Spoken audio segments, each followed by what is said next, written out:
Hello and welcome back to the series where I rank all of Ash's gym battles. Today I'm going to be going over his Hoenn Gym Battles. Previously I covered the Kanto and the Johto battles, so be sure to check them out if you haven't already. And drop a like on the video if you want to see his Sinnoh Gym Battles. I'm not going to be counting Ash's first battle with Norman in this video, or Ash's rematch with Watson, as they were both not official gym battles, despite taking place inside the gym and with the leader. But that being said, let's get into the video. Coming in right at the bottom is Ashe versus Watson. We all know about this battle. For me, it was more disappointing. Watson is really one of my favourite gym leaders from the Hoenn games, and even in this episode I really liked his personality. He's always laughing and cheerful until he gets beaten by Ashe. The only reason Pikachu was able to one-shot all three of Watson's Pokemon with Thunderbolt was because the electric charge Pikachu got from the mechanical Raikou blowing up. So the battle didn't last very long, it wasn't very good. I'm not quite sure why the writers went for this idea. It was certainly a strange choice, but there's not much else that can be said about this one. It remains one of the worst gym battles of all time. Coming in the 9th spot is Ashe versus Tate and Liza. This battle is Ash's first ever double battle in an official gym, if we don't count the Orange Islands. I think he had a decent strategy using Pikachu and Swellow, since Lunatone and Solrock both battle in the air. But despite that, they could also use rock type stab, so it would have put Swellow in a tricky position. But it didn't end up mattering a whole lot because Tate and Liza just argued the whole time, and Ashe was really looking to take advantage of them not getting along.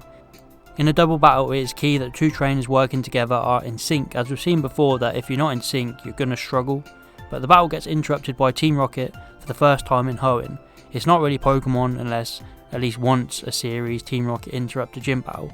But this battle is low on the list, but is still above Watson's. Next up is Ashe vs Tate and Liza Part 2. This battle is probably the most famous battle in Hoenn for all the wrong reasons. We all remember the Thunder Armor. Tate and Liza worked better in this battle compared to the last battle. I think that's the main reason it's higher. If you have the role of gym leaders, you have to act professional and work as a team, and they weren't doing that in the previous battle. So I'm glad that quickly changed. It made for a better battle. It was nice to see Ashe come up against an unbreakable force. He couldn't get through the light screen, and Tate and Liza covered each other's backs really well. Nothing Ashe did was working, until he tells Pikachu to use Thunder up into the sky, and then a giant surge of electric came down onto Swellow and Pikachu, and they absorbed it to create the Thunder Armor. I'm not going to try and defend this. It was pretty ridiculous how this worked. It could have been done better, and it does put the battle down a lot for me.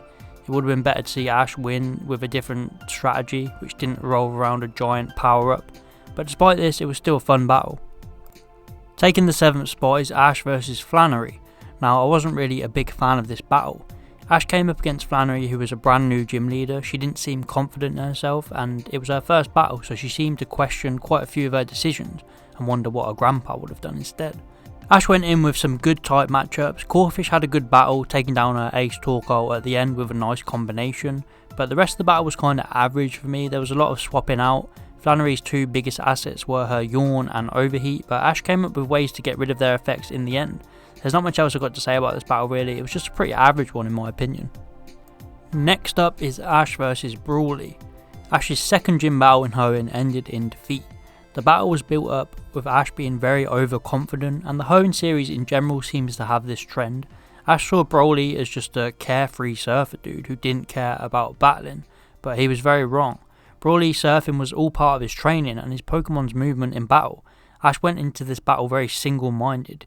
He was sticking with the same strategy of using power rather than using his head.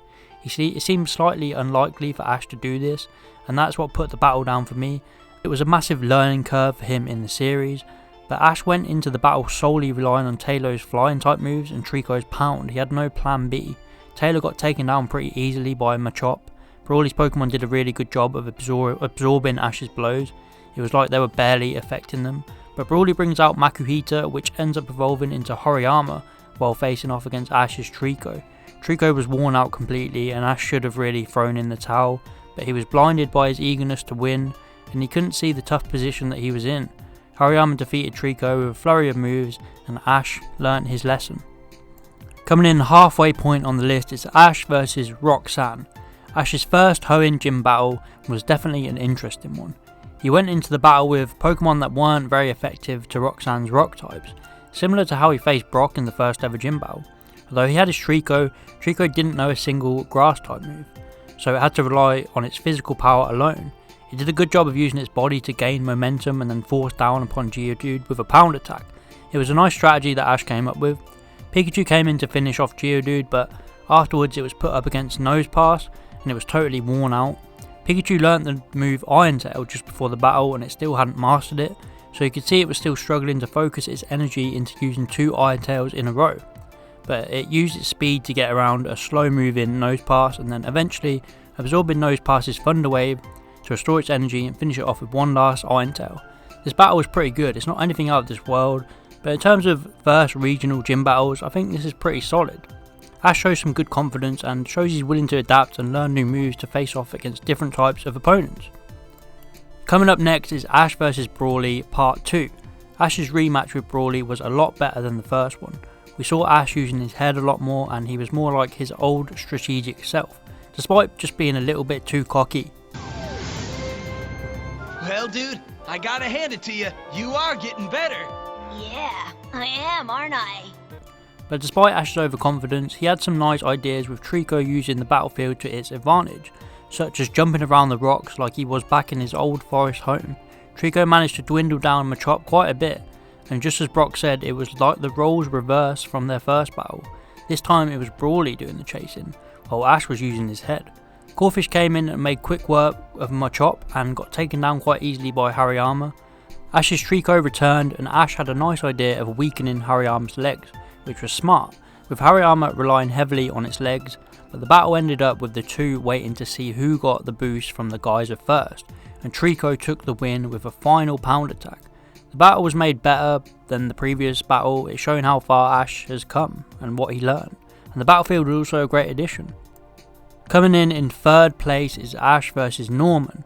This battle was awesome. Seeing the way that Norman used his Pokemon in all different sorts of ways was really interesting.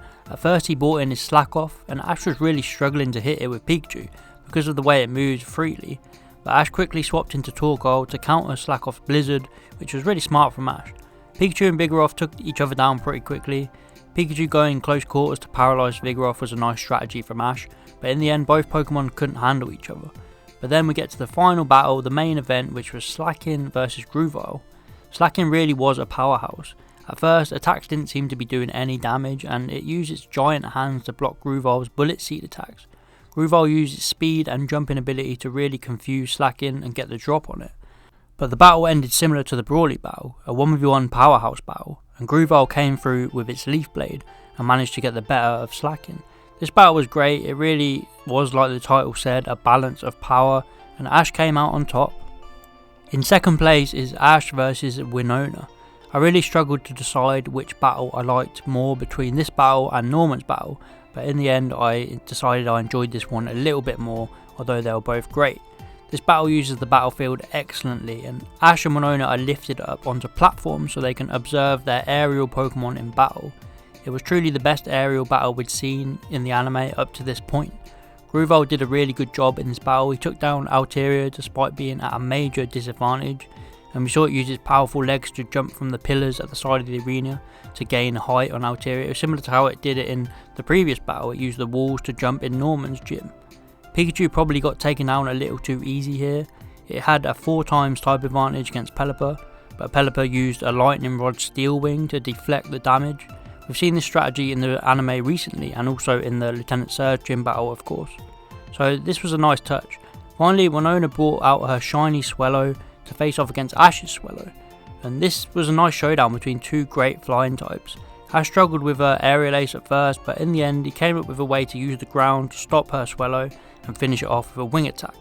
This battle was very enjoyable and it really is the peak of the Hoenn series.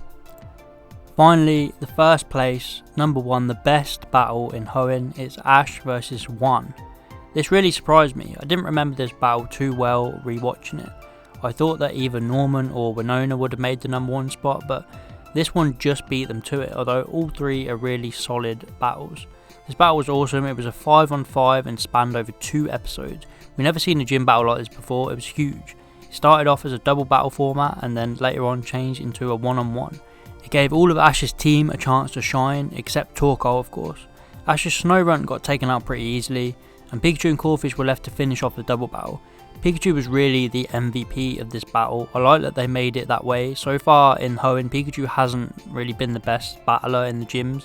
It usually gets taken out pretty easily. But this one was different. Grovyle was taken out early by Juan's Love Disc and its speed. This threw a hammer into Ash's strategy. You'd think Grovyle would be the go-to for Juan's water types, but not this time. Grovyle already had its moment to shine against Norman's Slacken, and Swellow had its moment against Winona's Swellow. So it was awesome to finally see Pikachu get his moment. It came up against Juan's Milotic, and Milotic was really powerful, using powerful moves like Twister and Hydro Pump. Pikachu really struggled, and it kept using Recover, so any damage Pikachu did do just got reversed. But in the end, Ash decided to throw it inside the water and use an extra effective Thunder to finish it off. And then it floats back up to the surface with Pikachu on top of it, which looked really cool. This battle was incredible and deserves to be the best in Hoenn. It really seems like the bottom half of this list is really quite average battles, and then the top half could be placed wherever really, because they're all incredible battles. But how would you rank Ash's Hoenn Gym Battles? There's definitely some good ones in there. Let me know in the comments below. Be sure to check out all my other rankings in the description from Kanto and Johto, and also hit the like button if you want to see Ash's Sinnoh Gym Battles ranked, and let me know if you're enjoying the series, because I really enjoy making them. Please like and subscribe if you did enjoy, and I'll see you next time.